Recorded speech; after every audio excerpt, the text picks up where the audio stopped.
JB Pritzker is obviously running, not on a treadmill, of course, but for president. In preparation for his 2028 run, he's making the media rounds, and that includes even going on Fox News. Well, he did an interview yesterday with Bret Baier, and it was all over the place, but one of the best moments was when Bret Baier actually fact-checked JB Pritzker to his face and brought up a map saying, hey, you're wrong, you're lying, and I have the evidence. Doing everything by the book. Why does Chicago have the highest murder rate of all the big cities? Well, we are not in the top 30 in terms of our murder rate. Indeed, the murder our murder rate it has been cut in half over the last 4 years, and every year it's gone down by double digits. And if you look at all of the violent crime over the last 4 years, here's a map. They've all gone down. U.S. cities, 17.47 per 100,000 population. Chicago is number one over Philadelphia, Houston, Dallas, San Antonio, Phoenix, Los Angeles, New York, and San Diego. What I'm explaining to you now is you're when talking you want about to fight violent crime.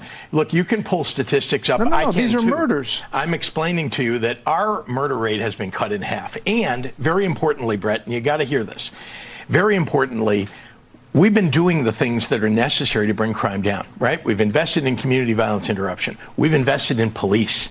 You gotta love that. He starts criticizing Bret Baier. Oh, you can pull up all the statistics you want. Wait a minute, Governor Pritzker. I thought your party was the party of facts. I thought you were the party of science and trust the experts. Now you're saying that the experts, the facts, the statistics are wrong? Also, two things can be true at once. Yes, you can be correct in saying that, hey, we've brought down the crime rate. We've cut it in half. But if this is what it looks like now, if you are still the worst in the nation as far as homicides go after you've cut it in half, how bad was it before? And how was it even allowed to get that bad in the first place? And there's obviously a lot of, I would say, doubts about those statistics, especially with the recent revelations that cities like Washington, D.C. and a lot of other blue cities have been manipulating their crime statistics to make their metropolitan areas look safer than they actually are. And look, if you look at issues like this, it's very clear why President Trump's approval rating and Republican approval ratings continue to go up while Democrats go down, because they are just denying what everyone is living in real life here. The best proof of this is you take a look at President Trump's strongest issue. In 2016, in Trump 1.0, his strongest issue was by far the economy, and that's why a lot of people voted to re-elect President Trump. But now in the second term, poll after poll, study after study shows that his strongest issue is actually immigration and those strong, secure borders. And so I think you see that playing out in real time where people are saying, hey, we actually trust the Republicans more on law and order, securing the border, bringing down crime. And JB Pritzker can attempt to shame journalists for fact-checking him and pulling up statistics, but the more that people like him do that, the more doubt that voters have on the Democrat Party. Because, look, I know that border security and crime, those are obviously difficult issues, but those, to me, are a lot easier than something like cybersecurity. So if you can't even handle something in the real, tangible world, if you can't handle something where we already have laws on the books and all you have to do is enforce the laws, then how can people trust you when it comes to issues like cybersecurity? And I think that's why you look at President Trump's numbers and his approval on things like crime, security, the border, cybersecurity are way up. In fact, just a few days ago, President Trump signed an executive order declaring National Cybersecurity Awareness Month 2025. He's taking policy action on this, making sure that we're getting up to date with our computer chips and that we're not reliant on foreign entities and foreign countries to get the materials we need to put our computers and all of our electronics together. I mean, the reason this is such a critical issue is because not only do you have hackers and hacktivist groups and foreign nations, but this affects us on a government level, in our personal lives, in corporate America. So here's the thing. When people worry about security and privacy, they usually think about the government or big tech.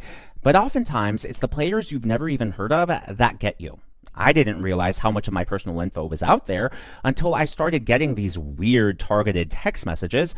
I'm sure you get them too. Texts that use my real info, even as specific as my old employer's name. Turns out it's not just some government database or social media. Data brokers buy and sell our information all the time. That's why I tried Incogni. They go after these data brokers directly, demanding deletion of your info and keeping you updated every single step of the way. My dashboard shows 364 removal requests, 315 completed, saving me over 236 hours of work. That's a lot better than spending months or years repairing financial and reputational damage. And now they've added something new, the custom removal feature on the unlimited plan. If you find your info on any site, you just flag it and one of their agents handles it for you. When your data is floating around, it's not harmless. It can lead to scams, stalking, or even identity theft. They can't harm you if they can't find you. Go to incogni.com/stateofdaniel and use code stateofdaniel for 60% off. Again, that's incogni.com/stateofdaniel, code stateofdaniel. Start protecting your data today. Well, when it comes to being a leader, it goes far beyond just the policy aspects and any managerial duties you may have. It also comes down to who you are as a person, and that's why so many people talk about the temperament required to be president. In today's political day and age where rhetoric is at fever pitch and there's actually been political violence, people are wondering, hey, is JB Pritzker the right guy for the job? Will he be the right guy in 2028? And Democrats are already trying to whitewash history. What do you mean we've called President Trump Nazis? I mean, just recently, this week, you heard Harry Sisson claim that not a single high-profile Democrat has compared President Trump to Hitler or Nazi Germany. Well, JB Pritzker is obviously playing this same dance. He's running around claiming the same things. And, well, Bret Baier played his own words against him to his face. You were in an interview and you called ICE agents and looking like they're acting like Nazis after the Holocaust. Take a listen. What I'm saying is that this is how authoritarian regimes do it. They create these kind of fake ideas that there's an enemy out there and it could be sitting next to you at one of these tables. This kind of language, fascism, Nazism, it's permission. We went to war to destroy the Nazis, to overcome fascism. It's permission. It's a slippery slope to violence, and it's unacceptable. And it's pervasive on the left. We saw that pre-Charlie Kirk. We saw it post-Charlie Kirk's terrible assassination, and it needs to stop, and the Democrats are guilty of not standing up against it. How do you respond to Senator McCormick? What I can tell you is that Alberto Pinochet was an authoritarian. There are lots of authoritarians that I could point to. It happens that I know best because I helped build a Holocaust museum sitting next to Holocaust survivors about what the Nazis did in those early years. No, I understand that. I'm not talking about the Holocaust. I'm talking about agents. what they were doing, taking away people's rights, arresting people, asking them for papers. Early on in an authoritarian regime, wherever it is in the world throughout history, this is what happens. It's the beginning of something very bad for our country, especially a constitutional republic. To his point, in this environment, you're demonizing ICE agents. If some ICE agent gets killed, and we just saw an assassination attempt down in Dallas, isn't that not something that we should be really talking about like that? The thing that we're demonizing. Yeah, that's 100% a great point that Bret Baier brought up, and we'll get to JB Pritzker's answer here in a few moments. But it's funny, right? Because he's claiming, well, I know best because I built a museum. Well, guess what? President Trump actually has Jewish people serving in his administration. You think those Jewish people don't know more about you, about the consequences of history and Nazi Germany? Just give me a break. That is not, no, that, I don't know how building a museum gives you some sort of moral high horse and clarity that no one else has on this issue. Also, like I said earlier, they're enforcing the laws on the books. This is now President Trump's #1 issue, not just among Republicans, but among independents and Democrats as well. And in fact, Bernie Sanders, keep in mind, Bernie Sanders is one of the most radical people in the Democrat Party right now, at least in elected office. And even he is praising President Trump's job on the border. You cannot make this stuff up. If you don't have any borders, then you don't have a nation, right? In a sense.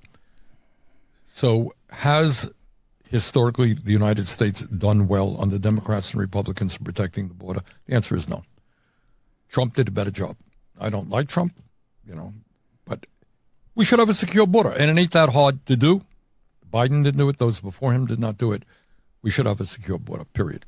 Kudos to Bernie Sanders for telling the truth, and also kudos to him for not just repeating the same talking points over and over. Whenever I listen to Bernie, half the time I feel like he's a broken record because he says the same catchphrases and the same buzzwords and whatever you think you're going to hear from him. Like, you almost can hear it before he actually says it. And so it is refreshing when he says something that you haven't heard him say before. And I think he genuinely believes that. And I mean, how can you not when you look at President Trump's record when it comes to border enforcement, when it comes to making sure the country is safe, and for all the Democrats crying about it, oh, it's inhumane, oh, this is authoritarian, oh, whatever. I mean, he's still treating people better than we saw them treated under Joe Biden, where they were in cages in the sun, or where they didn't get beds in their mattresses, or under Barack Obama when it was children and all. Like, you can go back and back and back. And reality is yes, President Trump is handling this on a larger scale, but he's also doing it more humanely, and an incredible amount of patience from everyone involved, especially the ICE agents. When you consider the fact that half the country, the Democrat Party and the media, have been villainizing, demonizing them, and even after being called out on this, JB Pritzker couldn't find it within himself to acknowledge that Bret Baier was raising a very fair point. Not something that we should be really talking about like that? The thing that we're demonizing is when ICE agents aren't following protocols. They aren't acting like law enforcement should act. They're instead literally racially profiling. We've seen it. All you have to do is go online and look at some of the videos. Just to be clear, because I think many people that are listening maybe haven't seen that You don't before. think you're painting with a broad brush of all the ICE agents that are doing their job? No, we're saying that if you're an ICE agent and you do these things, we think you ought to be held accountable. And yet no one in Washington, no one above them, no supervisor, no inspector general is holding anybody accountable. There literally haven't been any suspensions or firings for the terrible things that they've done, literally grabbing people, tackling them when they're U.S. citizens and have done zero You've wrong. referred to ICE as Kristi Noem's thugs. Would you be willing to do a ride-along with ICE in Chicago to get a better understanding about what they do and what they deal with? I can see what they do on the streets of Chicago. And are there any ICE agents that are good? ICE agents that are good? Of course. The problem is who's holding the bad ones accountable, because the bad ones... You can just do a simple Google search of ICE agent suspended, ICE agent fired, and you will see headlines just debunking what JB Pritzker is saying there. No, if they do something wrong, they are being held accountable. As far as the racial profiling is concerned, on my channel just a few months ago, I covered the fact, I think it was the UK, where like 800 immigrants from the UK. Do you think the UK is like a majority brown country? I mean, maybe one of these days. From my understanding, I don't think it currently is. Could be wrong. If I am, let me know down in the comments below. They're certainly heading that way. And in that same video, I also talked about how there were immigrants from Ukraine who obviously were white who were being deported. So it's not as if only black and brown people are being deported. No, white people from other countries who are here illegally, guess what? They are not being given any exceptions. So this idea that it's all race-based or is affecting darker-skinned people exclusively is just flat out false. But even there, you saw he didn't find it in himself to just denounce this political rhetoric, and instead he kept feeding into it. And that's why we keep seeing these attacks against ICE agents and attacks against public figures. And it makes you wonder, when is it going to stop? And unfortunately, this is really commonplace now among Democrat elected officials. So down in Texas, there is a House Democrat there who is now running for the U.S. House. Her name is Yolanda Jones, and she literally talked about slicing Republican necks. She said this on CNN with zero pushback. I'm from the hood, okay? So when a bully comes, like, if there are no rules, you literally have to figure it out. So Donald Trump has changed things, and people trying to do what's always been done is not going to work. And I think that's why Democrats are losing black people. That's why they're losing poor people, because poor people, all they want is for us to fight. So if you hit me in my face, I'm not going to punch you back in your face. I'm going to go across your neck, because we can go back and forth fighting each other's faces. You've got to hit hard enough where they won't come back. And so, yeah, for the same way I went to New York and spoke with Governor Kathy Hochul and said, if they're going to try to wipe us out in Texas, we need to wipe out every Republican in New York, in California, in Illinois. So no one can make me feel bad about fighting for the people that I represent, because the people that I represent need someone who's willing to go in the ring and fight for them. And that's exactly what I'm going to do. So just imagine if President Trump, just imagine if a straight white male in the Republican Party said that. We all know there would be an outcry in the mainstream media. It would be the nonstop headline for the next news cycle. Everyone would be talking about it on social media. Yet Yolanda Jones can go out there and say this and no one blinks an eye. Well, fortunately, there is a voice of sanity finally in the Democrat Party. Well, it's been a long time coming. But before we get into that, I would like to acknowledge the members of today's Governor's Club. They are Colleen Daly, Jenda Manuro, and William Kaufman. These are people who give super thanks and tips to the channel. I am so glad that you're here and that you enjoy. While John Fetterman has been continuing to make more and more sense, now the Democrats apparently are plotting to primary him the next time it's his turn, and they want to get him out of office because they're mad that he's actually taking independent trains of thought and is not just going along with the Democrat bandwagon. And what's crazy about all of this is that despite the fact that, John Fetterman is actually being reasonable, he still votes with Democrats over 90% of the time. By and large, he is like hardcore in the Democrat pocket. The Democrats can rely on him for a vote in the Senate. So they're really foolish to primary him because they're not guaranteed to get another senator who is that staunchly in their corner just because he's saying things publicly that actually make a lot of sense. Take a listen to this. I don't know why, and I've always refused to say that. And when then the Vice President Harris referred to President Trump as a fascist, and I knew absolutely we lost the plot at that point. If you call the president or someone like a fascist, you're effectively calling the people that are going to vote for him, and then they must be fascists too, or they support fascism and those things, and that's just not true. That's just not it. I happen to know, and I love a lot of people that voted for the president, and they're not fascists, they're not Nazis, they're not trying to destroy the Constitution and all those things. They just happen to have a different priorities, and they love our country in the same ways that Democrats do as well. So I refuse to do those kinds of a thing because that kind of extreme kinds of rhetoric makes it easier for those kinds of extreme kinds of actions, even like what happened to poor Charlie Kirk and that. And now why you can't allow people to grieve and now use that an opportunity to criticize or to turn it into something. It's like, it's just basic humanity there. And like, we're forgetting that we need each other. We need each other here. And now I refuse to be a part of it and comparing people to Hitler and those things, because if that's what's required to win, then I refuse to. Look, the word bipartisan, I feel like is a dirty word this day and age because everyone is so firmly in their camp, but we do need to be bipartisan again. Of course, it's hard to be bipartisan with a party that is extremely extreme right now at the moment. They're just running off a cliff and everyone is following the crazies like AOC and the like. But when you have someone like John Fetterman, the Democrat Party should be realizing, hey, this is someone in the center. This is if you claim you want to bring the country together, if you claim that you want to bring the temperature down, why wouldn't you put someone like John Fetterman forward? And I'm saying this as an independent. Would I vote for him? It would depend on who the other candidates are.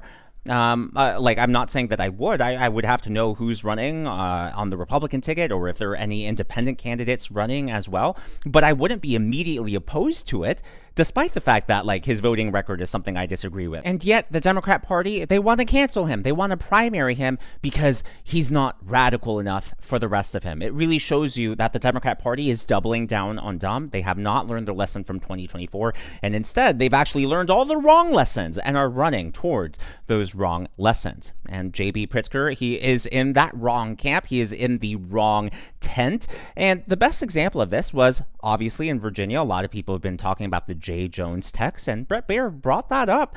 And well, it turns out that not only will JB Pritzker not take back his endorsement of J. Jones, but he actually donated money to J. Jones's campaign.